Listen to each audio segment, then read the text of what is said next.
Take 2 Sterlings into the shower?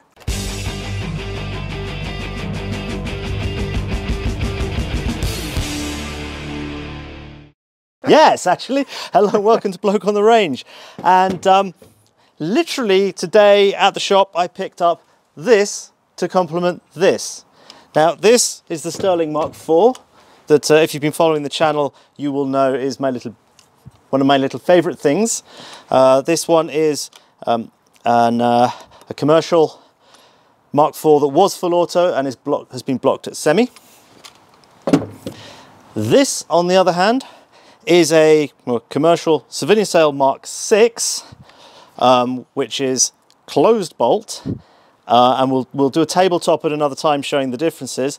This, when I bought it, was 16 inches long for the US market. It's been cut down to 9.5. I believe there were some cut down at 9.5 for the non-ATF rules people, or non-US law, GCO, whatever. Anyway, whichever American act that brought in the whole concept of an SBR, and it's been threaded. So at some point we may get a can for the end of it. Now, I have not fired this. This is new old stock. A bunch of them came on the Swiss market because there's been a bunch for sale. This one I got for a good price. Thought it was fair. So what I thought I'd do is give you my first impression of the difference, and I'll start with the Mk.4 and then move on to the Mk.6, and then we'll swap the camera holding hand over and Chappie will have a go. And we are at 50 meters because that's sensible. We have 115 grain RUAG. So this one's open bolt.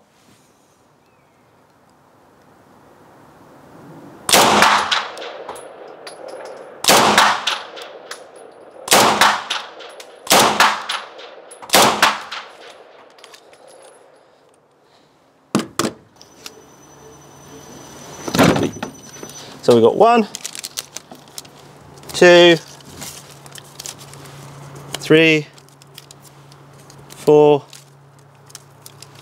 5.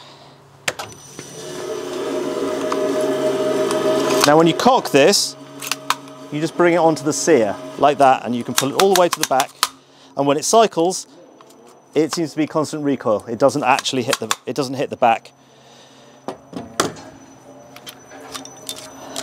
This one, on the other hand, works backwards, and if you look in the slot there, there's this whole incredible thing with a whole bunch of springs, and you can't pull it all the way back. It seems to be turned on that chonky spring in there. As I said, we'll have a look at this on tabletop on another occasion. So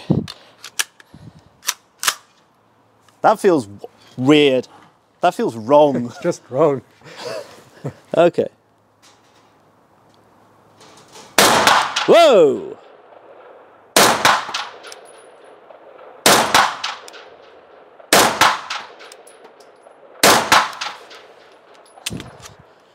And then I've got to remember to do that. That looks spicier.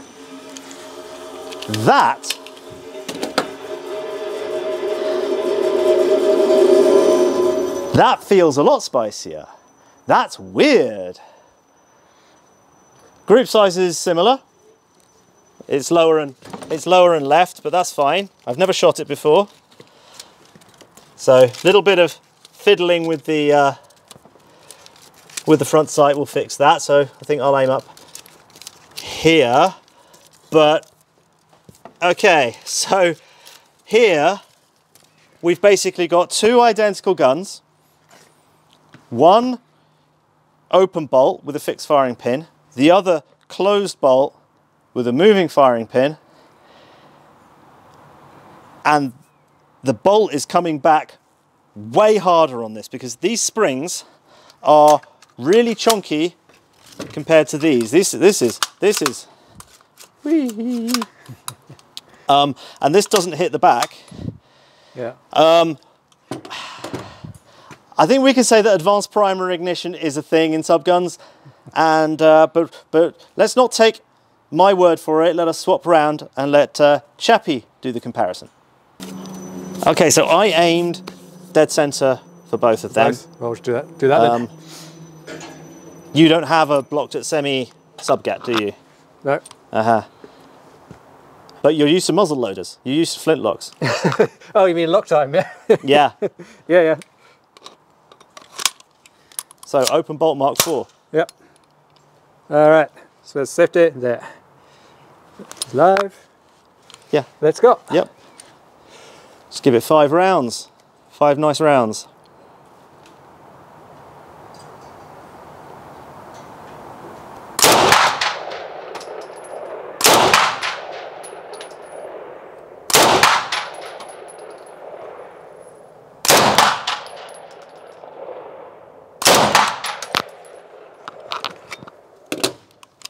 How did that feel for you?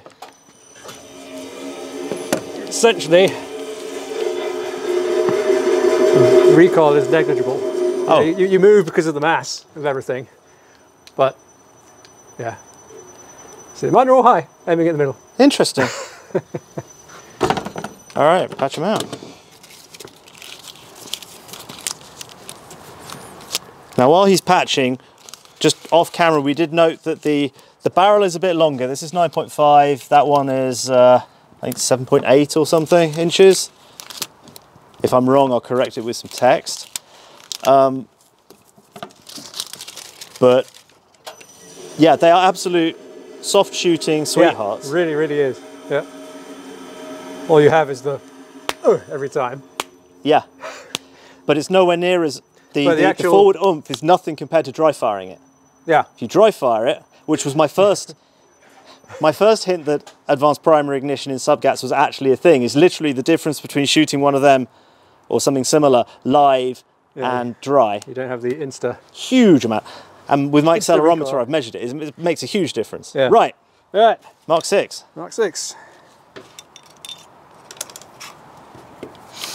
Also, the fact that the springs are chunky in comparison is already telling you something. Yeah. Now, on the other hand, the bolt is slightly lighter because it's got a slot cut in it for the firing pin, but those springs are a lot chunkier. All right, let's try this.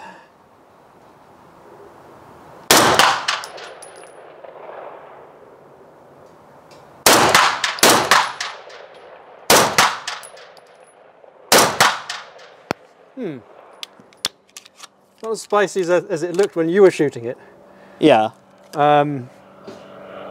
Trigger is obviously much lighter, in my opinion. It's the same trigger mech, interesting. Just yeah. Unload it. For me, it's Yeah, there you go. it is lighter.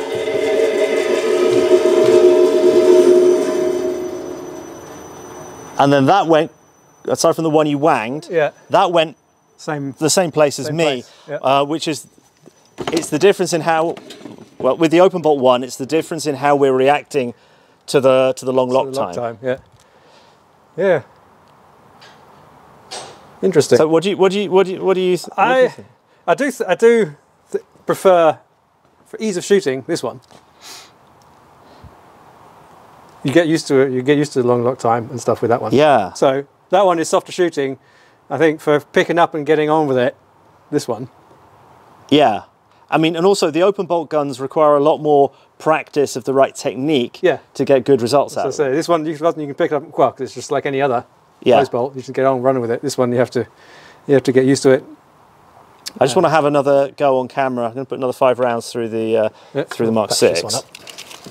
See, the trigger mechanism, one thing they did that's very clever, and again I'll show it on the tabletop, is that the trigger mech is basically the same. There's a couple of minor adaptations to make sure that the slipping sear absolutely slips and you don't potentially get bolt follow, striker follow. All right. Over to you.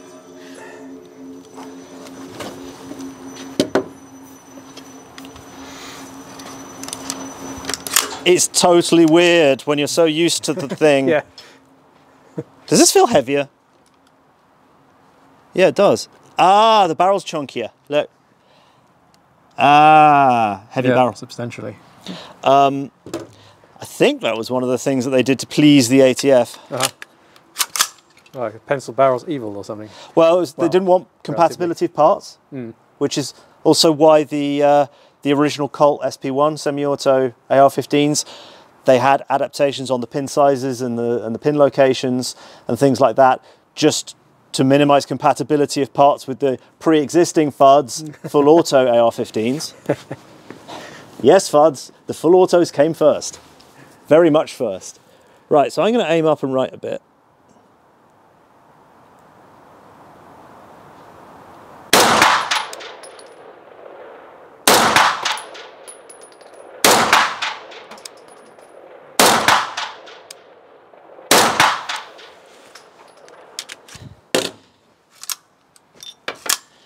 So the recoil is definitely chunky. The lock time is masses faster. It flips and you feel it hit the front because it's running further forward and it's under more spring tension. So it is hitting the front. I am confident putting my face right up against the end cap there. But they're not the same beast. No. They're not the same beast.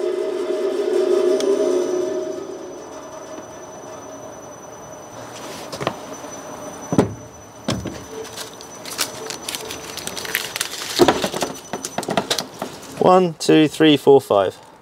So, any more comments from your side? Nope. It's very interesting to shoot two almost identical guns. I now know where a Mark 8 is in Switzerland, which is one of these, if I remember rightly. It's one of these with the working bits of one of these. So it's literally as close. And one thing I will see is if I can put the internals in that, but they're supposed to be not compatible. That's what the book says. But we shall see when we see. We know what we think about what books say, don't we? Yes. Books. Especially old books. Yes. Sometimes they're right, sometimes they're not. Anyway, thank you very much. I hope that was at least vaguely interesting. Thank you to all our supporters. Thank you to everyone who makes all these GATs possible. And see you again sometime. Bye.